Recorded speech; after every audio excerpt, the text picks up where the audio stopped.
Hello, John. Hello, Oliver. Today we're going to talk about smartphones and social media. I did say to you the other day, what would you think of maybe banning social media? But you said ban the smartphones. And I remember 2 years ago I was doing a study on smartphones and reducing screen exposure for children.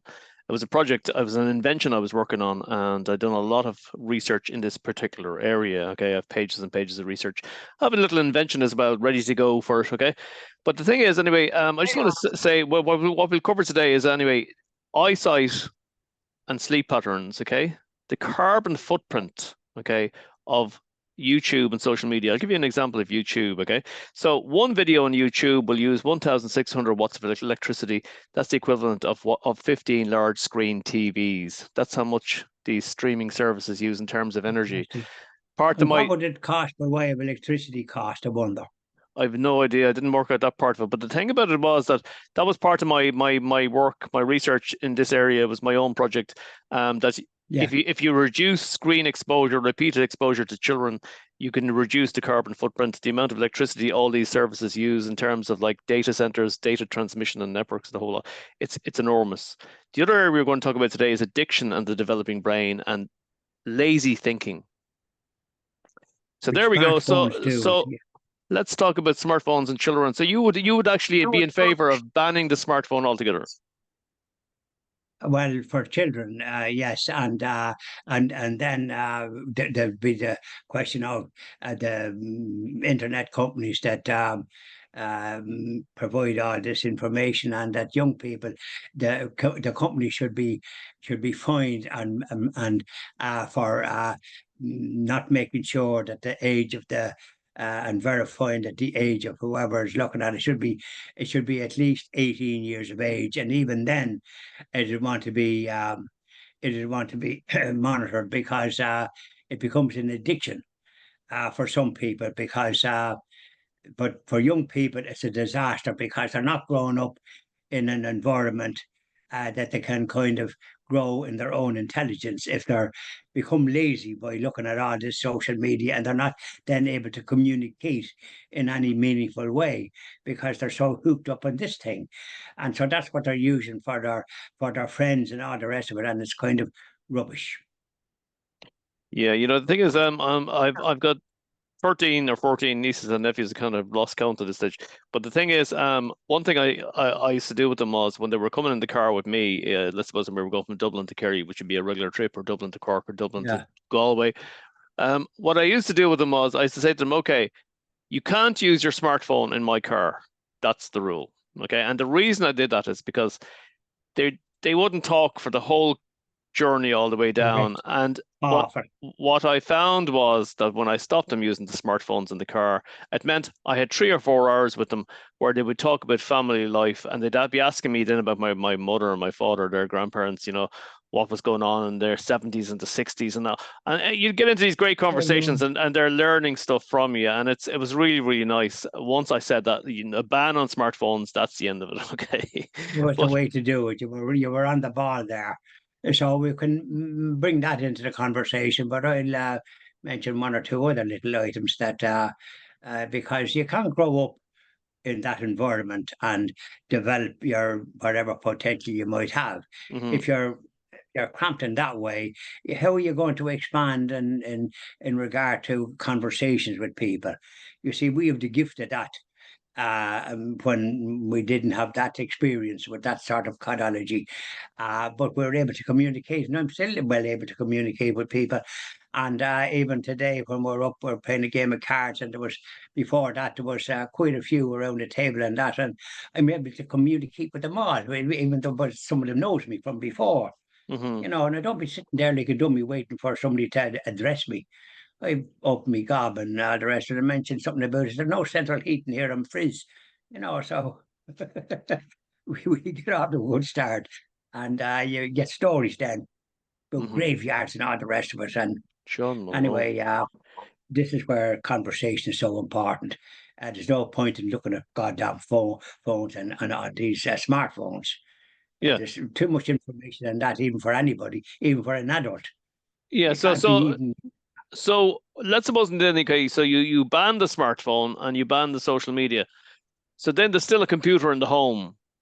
So what would you do? Well, Would you you, see, this is it. But then as regards young people, they shouldn't be using it. And they might need to learn about the computer so as in school or something.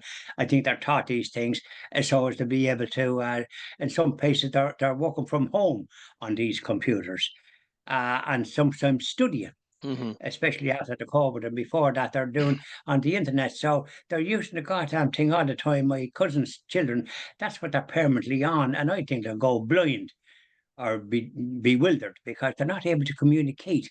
That's the strange thing. They cannot communicate because they were given these things when they were too young, and now they can't communicate. So you might as well be idle. They have nothing to say. they have nothing to say. Now, I have a good idea there. While we're talking there, it just came to me. Okay. You always inspire good ideas, John Malone. So here's an idea, okay? So we were talking Yeah, about what would you do then? You take the smartphone off them, you take the social media off them. Here's an idea, right? Okay, that yeah. children there would be a special computer for children. So in other words, they wouldn't use mommy and daddy's computer. So the next computer, they go into Harvey Norman's or they go into PC World. They buy a PC. It's for under 18s. And that means you can't access anything social media. You can't access anything Correct. horrible. Well, that would be something. But my idea is that they probably now learn because they learn about things younger. We didn't have these gadgets when I was young. Thanks for God, we were lucky to even have a phone. We didn't have a phone because there's only phones, you had to wait a couple of years to get a phone. So Albert Ren's brought that on. So vis-a-vis the thing that we're talking about, I think the less exposure to the media that they have, the better, except to learn the rudiments and then to be advised to grow up in a normal way, outdoors and all the rest of it. Because you don't see too many children playing the way they used to. Yeah. The other We thing played that all the time, the other thing they could do, John, and it was part of my work, my research was they could you could have a phone that doesn't have a screen. And that the phone, a bit like Siri, where you talk to Siri, you can now talk to your phone, you can talk to all kinds of things. But maybe a phone, a dumbed down version of a smartphone would do. So in other words, they'd be able to make a phone call to their parents. The parents could make a phone call to them for security yeah, reasons. something simple, yeah.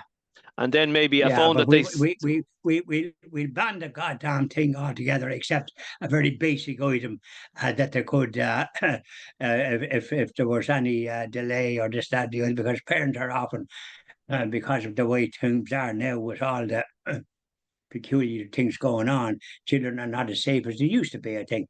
But at the same time, you can't over dramatize that. Like if children are around the general area where we were when we were young and playing and all the rest of it, and plenty of activity and shouting and roaring and all this, the rest of it. And but it is in the country. In the city, it's going to be different. But at the same time, they should be outdoors and not permanently fucking indoors on these phones. That's number one. Just have a phone, a simple one, because of the safety factor for the parents if they have a few children, if they have a couple of children, and that they can be in touch with them by way of meeting them or whatever it is, if they're going to a concert or something, and to be able to communicate with them on a simple phone without any of this social aspect to it, except just for to be able to be contacted, which yeah, is a look, good thing because prior to that, you couldn't be contacted. yeah, I think we spoke there about addiction and the developing brain. Okay, I think I'd like to see more studies in that area. Okay, to see because being on a smartphone is highly addictive, and does that part of the brain that controls addiction develop more in children that use phones regularly? I'd like to see more on that.